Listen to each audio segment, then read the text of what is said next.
Why do people think the way they do? If you're asking that question, it's probably not a good thing. Somebody cuts you off in traffic, or you see people screaming at each other on the news. But what if that question wasn't negative? What if it was actually the key to healing the schisms in our divided world? Good evening. My name is Bakke. And I'm Eliza Lane. Faith and I have known each other since early junior year. We're very different people.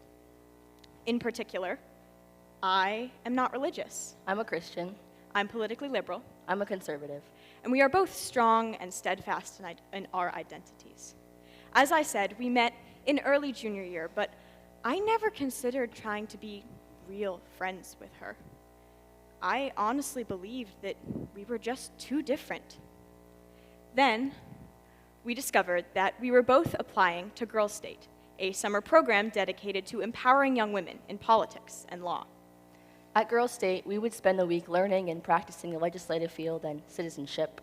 Here we would also speak on behalf of bills that had the chance of moving on to the real Florida government. During the application process, I struggled to write my bill until my dad encouraged me to research Florida policies that I disagreed with. I had encountered ideas that I disagreed with before, but they never really affected me personally because I've grown up in a somewhat sheltered environment where most people around me are living a lifestyle that I agree with. That was until our freshman year, the year that COVID-19 most heavily affected our schools. The health policies that were implemented into our schools this year were ones that I mostly disagreed with because they went against the liberties that I thought were a given. So I looked around and I found students that agree with me in this, and we went to numerous school board meetings and spoke on behalf of amending these policies. This experience sparked my desire to have controversial discussions with those around me, and that did not stop with the issues that were discussed in our Girls State bills. It was at this time that I reached out to Eliza, and we had many conversations about issues that my side of the spectrum tends to overlook, such as voter registration issues and mental health policies in schools. These conversations made me realize that Eliza and I actually had some things in common, and this encouraged me to pursue similar conversations with her.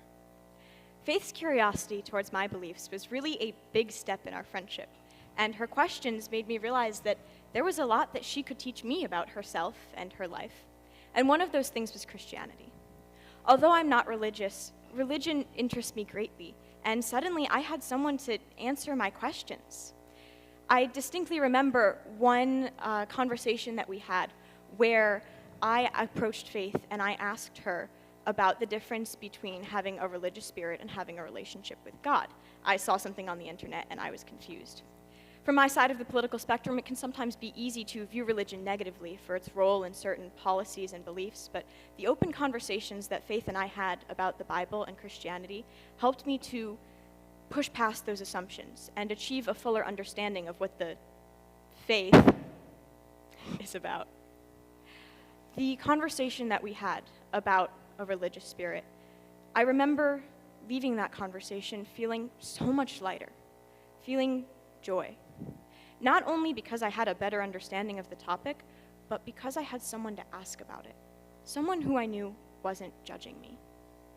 Gradually, these types of conversations became regular for us, and by late winter, Faith and I were becoming a lot more comfortable with each other and our respective identities. And I began to realize that Faith really wanted to do good in the world, just like I did. She just had a different way of doing it. So, flash forward, and something big happened to our school. The district pulled Toni Morrison's book, The Bluest Eye, out of our AP Literature classroom a few days before we were supposed to begin reading it. My conviction that this decision was immoral and uninformed was shared by a lot of the student body, and I became a lead organizer for protests and press coverage. Our fight for literary freedom was picked up by news organizations, Tampa Bay Times, NPR, and suddenly I was standing behind a podium at a school board meeting, giving a speech that I may or may not have written on the way there. But that's not the point. See, I had done things like this before, attended protests, spoken at rallies, but this was different. I was leading the charge. The experience solidified my desire to have an active role in my community and to continue to stand up for the things that I believe in. But it was also intimidating to be at the helm of such a controversial protest. And I was afraid. I was afraid of what my friends like Faith, might think of me or how they might view me as a result of my actions. Maybe at a different point in my life, I would have approached Eliza's activism with judgment or honestly even disgust, but instead I was interested to understand the motivations and the implications of her actions.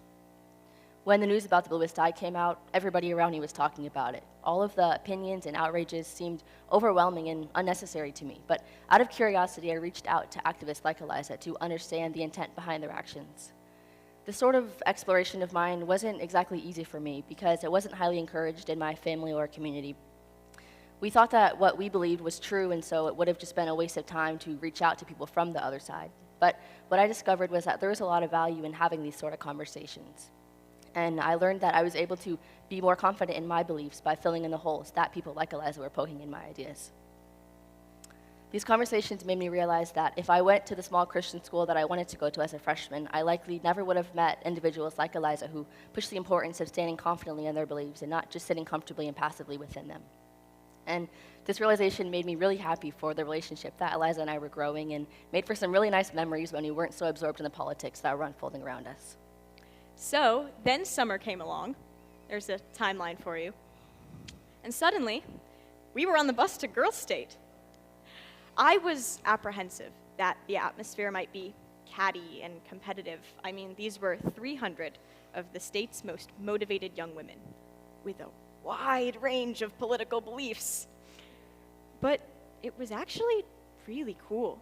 Overall, the environment was incredibly supportive, and it empowered each of us to sharpen and expand our beliefs rather than trying to shove us all into a single box. That experience of being in a community of people who cheered each other on, who supported each other, even when we opposed each other, even when we wanted very different things, was really impactful for me. And it solidified something that I had already begun to realize, that supporting someone doesn't always have to mean agreeing with them. And perhaps more importantly, that my success and their failure were not always tied together. Yes, there will be push-come-to-shove moments in life. Those are inevitable. But those don't have to define our relationships, our progress, our legacy. For me, Girls' State was a unique opportunity to get to know people with a blank slate. When I first got to my dorm and met my dorm mates, we knew nothing about each other. We came from different religious and political backgrounds, but this thought never crossed most of our minds because we spent most of our time just talking about our family and our friends back home and making each other laugh. These fun, go-with-the-flow friendships now serve as my ideal way of approaching new people, not by judging them based on their ideas, but rather seeing their ideas as separate from who they are as a person, and then merging these two together as this makes for more deeper and meaningful friendships. For me, Girls' State was really a full circle moment. Rather than feeling threatened or unheard, seeing Faith step out of her comfort zone and advocate for her beliefs made me happy, proud even. It made me realize that I could support her bravery and determination even though I disagreed with her. Eliza also demonstrated this admirable advocacy when she spoke on a podcast for a major news network a couple months later about her activism. She talked about issues that matter the most to her in society and how people should be acting off of them. Eliza's confidence on this podcast encouraged me to go out into my community and advocate for my side of things. Specifically, I noticed that Eliza was able to challenge some of the finer details of her own beliefs that she held in common with the people who she was talking to on the podcast. And I realized that this was a product of our conversations where we had each gained a deeper understanding of each other's identities and beliefs. It made me really happy to see that our friendship was strengthening Eliza's activism by adding nuance and open-mindedness to her beliefs. These conversations didn't cause a huge shift in our identities or our fundamental beliefs, but they did make us think deeper about why we believe what we believe, instead of just simply going with the status quo. So then we begin this year, and I got approached about potentially becoming a student speaker for TEDx. And the prospect really got me thinking, what experiences of mine have changed my perception of the world, made me better somehow? And I landed on my friendship with Faith. So we sat down and we tried to synthesize all of our experiences and ideas into one easy phrase. And here's what we got. Curiosity breeds understanding, breeds progress. When Faith approached me and asked me why voter registration was such an important issue to Democrats, or when I reached out to her asking for clarification about a Bible verse on modesty. It was curiosity that brought us together. And for us, those questions were the first domino in pushing past the narrow perspectives and prejudices that spark hate and division. Instead of assuming someone's beliefs or intentions, seek out legitimate answers. No gotcha moments, no trick questions. Just a genuine desire to know. Why do people think the way they do? The answers to those questions cultivate understanding, and here we've already broken the cycle. We've satiated our fear of the unknown, and now we can look to something greater. Progress. Towards closing the political divide. Towards empowering one another to stand in our beliefs with conviction, yes, but also with grace and kindness. Taking the time to understand others' beliefs is what creates a holistic worldview to shape a more complete set of values and morals. This sort of undeserved compassion for those who you disagree with doesn't come easy, but it does help you become more aware of those around you and make you more considerate of others. This sort of empathy doesn't entail throwing away your beliefs or your identity or your worldview to embrace that of others, but instead we should see learning about others' ideas as a way to be more aware of your own beliefs while being considerate of those around you. For me, the greatest consequence of this friendship has been empathy. When I talk politics, whether it be to the press or to my friends, I try really hard to avoid the demonizing, derogatory rhetoric that so frequently characterizes TV broadcasts and rally speeches. Polarization is especially prevalent right now because it is easy and it is profitable. And in my opinion, one of the best ways that we can combat that is to be intentional about the way we speak about certain topics or groups, even among our friends. Now, that doesn't mean not holding individuals accountable.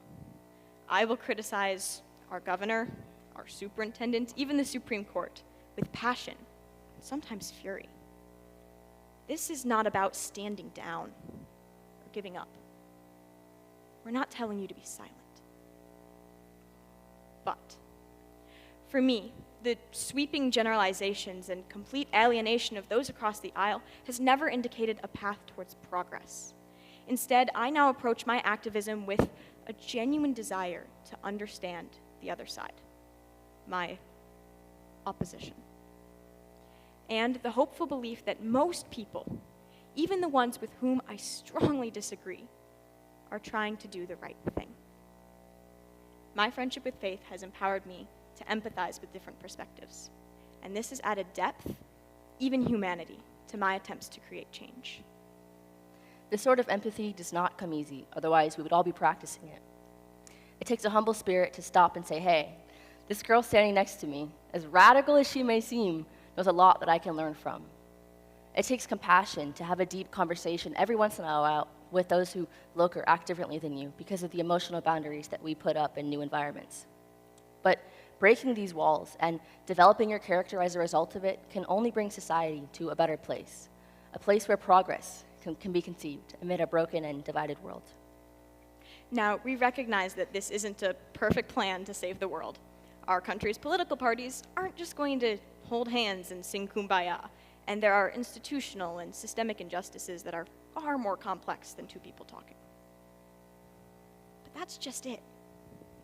Most people probably aren't going to try and revolutionize entire political parties, but most people talk to their friends, and most people know someone with different beliefs than their own.